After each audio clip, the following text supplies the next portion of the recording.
is all part of my business. Because without him, there'd be no business at all. Check. In the rhythmic heart of reggae's legacy emerged a soulful luminary, and his name resonates through the echoes of musical history. Gregory Isaacs. Join us on a journey to explore the life and legacy of the cool ruler, as we unravel the melodic tapestry of his influential career and delve into the unique beats that made him an icon in the world of reggae.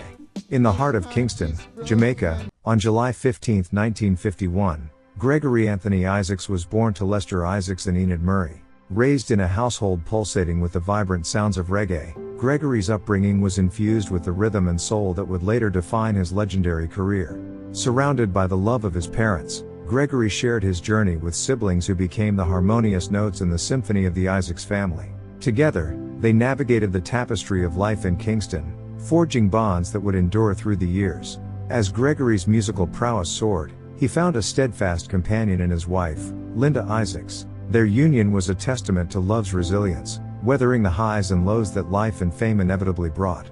In the intimate sphere of their family, Gregory and Linda raised children who inherited not only their father's name but also his passion for music and the profound cultural heritage embedded in the Isaacs legacy. Through the ebbs and flows of life, Gregory Isaacs remained not just a musical maestro but a devoted son, sibling, husband, and father, his story a testament to the enduring power of family and the everlasting resonance of reggae's cool ruler. In his teenage years, Isaacs became a veteran of the talent contests that regularly took place in Jamaica. In 1968, he made his recording debut as Winston Sinclair, with the single Another Heartache, recorded for producer Byron Lee. The single sold poorly and Isaacs went on to team up with Errol Dunkley to start the African Museum record label and shop, and soon had a hit with My Only Lover, credited as the first lovers rock record ever made. He recorded for other producers to finance further African Museum recordings, having a string of hits in the 3 years that followed, ranging from ballads to roots reggae, including All I Have Is Love, Lonely Soldier, Black a Kill Black, Extra Classic and his cover version of Dobby Dobson's Loving Pauper. In 1974, he began working with producer Alvin Ranglin, and that year he had his first Jamaican #1 single with Love Is Overdue. Isaacs recorded for many of Jamaica's top producers during the 1970s, including Winston Nene Holness, Gussie Clarke, My Time, Lloyd Campbell, Slavemaster, Glenn Brown 11 Coco, Harry Moody, Roy Cousins, Sidney Crooks and Lee Scratch Perry, Mr. Cop. By the late 1970s, Isaacs was one of the biggest reggae performers in the world, regularly touring the US and the UK, challenged only by Dennis Brown and Bob Marley. Between 1977 and 1978, Isaacs again teamed up with Alvin Ranglin, recording a string of hits including Border and #1 for Ranglin's GG's label. He opened the Cash and Carry shop at 118 Orange Street, later moving to number 125, next door to Prince Buster's Record Shack, which was also the base for the Cash and Carry record label that he ran with Trevor Lego Douglas. International stardom seemed assured in 1978 when Isaacs signed to the Virgin Records offshoot Frontline Records, and appeared in the film Rockers, in which he performed Slavemaster. The Cool Ruler, which became one of his nicknames, and soon forward albums, however, failed to sell as well as expected, although they are now considered among his best work. In 1981, he made his first appearance at the Reggae Sunsplash Festival, returning annually until 1991. And he moved on to the Charisma Records offshoot Pre, who released his The Lonely Lover and more Gregory albums along with a string of increasingly successful singles including Tune In, Permanent Lover, Wailing Rudy and Tribute to Waddy. He signed to Island Records and released the record that broke through to a wider audience, Night Nurse, the title track from his first album for the label, Night Nurse, 1982. Although Night Nurse was not a chart hit in either the UK or US, it was popular in clubs and received heavy radio play, and the album reached number 32 in the UK. It was also used in adverts for an over-the-counter cold and flu remedy of the same name. This success for Isaacs coincided with problems with cocaine. He served a 6-month prison sentence in Kingston in 1982 for possession of unlicensed firearms. Isaacs claimed that he had the weapons only for protection, but it emerged that this was his 27th arrest and that he had become involved in drug dealing and was addicted to crack cocaine. He celebrated his release from prison with his second album for Island, Out Day, 1983. Yellowman wrote the song Gregory Free, also celebrating Isaacs' release, and was later featured on the Young, Gifted and Yellow album. He was featured in the 1982 documentary Land of Look Behind.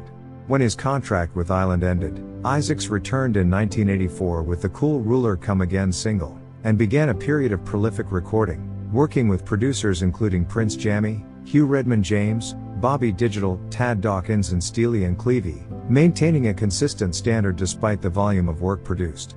Isaacs then built a strong relationship with Gussie Clarke of the Music Works label. They began with Isaacs' 1985 album Private Beach Party, and had a hit with Rumors in 1988, which was followed by further popular singles including Mind You Dis, Rough Neck, Too Good to Be True and Report to Me. The association with Clarke continued into the early 1990s, teaming up with singers including Freddie McGregor, Ninja Man and J.C. Lodge. He duetted with Beres Hammond on the 1993 Philip Foddy's Burrell-produced One Good Turn, Burrell also producing Isaacs' 1994 album Midnight Confidential. In the 1990s, the African Museum label continued to release all of Isaacs' music, and that of artists he produced. In 1997 Simply Red covered Night Nurse. Isaacs continued to record and perform live in the 2000s. In 2005 Lady Saw produced another version of Night Nurse with her toasting over the original lyrics. Isaacs' drug addiction had a major impact on his voice, with most of his teeth falling out as a result. Isaacs said of his addiction in 2007, "Drugs are a debasing weapon. It was the greatest college ever, but the most expensive school fee ever paid, the cocaine high school. I learnt everything, and now I've put it on the side." He performed at the ICC Cricket World Cup 2007 inauguration at Jamaica, and in 2007 he collaborated with the Spanish rap group Folklóricos/Rafael Lechowski album Donde Duele Inspira. In 2008, Isaacs released a new studio album, Brand New Me, which was nominated for the Grammy Awards for 2010. The album received positive reviews from critics. Reggae Vibes wrote, "Gregory is back, and how? Brand New Me is a very suitable album title for the Cool Ruler's new album. He is back in a different style, more or less like we were used to from this great lovers and roots artist." This was followed in 2009 by the album My Kind of Lady. In 2010, Isaacs put out the last of his albums to be released while he was still living, Isaacs Meets Isaac, with Zimbabwean reggae singer King Isaac. In November 2010, Isaacs Meets Isaac was nominated for Best Reggae Album for the 2011 Grammy Awards, Isaacs' fourth Grammy nomination, and King Isaac's first. Isaacs died of lung cancer on October 25, 2010 at his home in Harrow Weald, London. A memorial service was held on 20th of November at Kingston's National Indoor Sports Centre, including a musical tribute from artists including Lloyd Parks and We the People Band, Ken Booth, Freddie McGregor, Shaggy, Judy Mowatt, Movado, the Tamlins and Bongo Herman, before his remains were interred at the Dovecot Cemetery. The Gregory Isaacs Foundation was set up on July 15, 2011, Isaacs' birthday, by his wife June Wyndham, with the intention of continuing his charitable work. A year later a free concert was staged featuring artists such as U-Roy, Big Youth, and the Mighty Diamonds, to raise funds for two schools. In July 2015, a mural by Junior Moore depicting Isaacs was unveiled at 125 Orange Street, the former site of his cash and carry shop and now the Lego Recording Studios. The unveiling also saw the launch of Cool Ruler Spring Water. In 2016, the Jamaican government announced that it would posthumously award Isaacs the Order of Distinction, Officer Class, in recognition of his contribution to the country's music. In October 2016 the UK branch of the Gregory Isaacs Foundation installed a commemorative blue plaque at 59 Weald Lane, Harrow, the house where Isaacs lived for the last 3 years of his life, with his British wife Linda Diane Isaacs, January 16, 1948 to June 21, 2023. It was Linda's house. Her son and grandchildren still live the in. February 2018, a blue plaque was unveiled at Isaacs' former home at 15 Sunrise Crescent in St. Andrew, with the foundation also announcing plans to open a museum dedicated to Isaacs at the site. As we say goodbye to Gregory Isaacs' music, let's remember him not just as a great musician but as a person who was loved by his family and rooted in Jamaican culture. His songs will always be with us, showing how powerful reggae music is. Gregory Isaacs may not be here, but his legacy lives on, reminding us that some legends, like the Cool Ruler, stay in our hearts forever.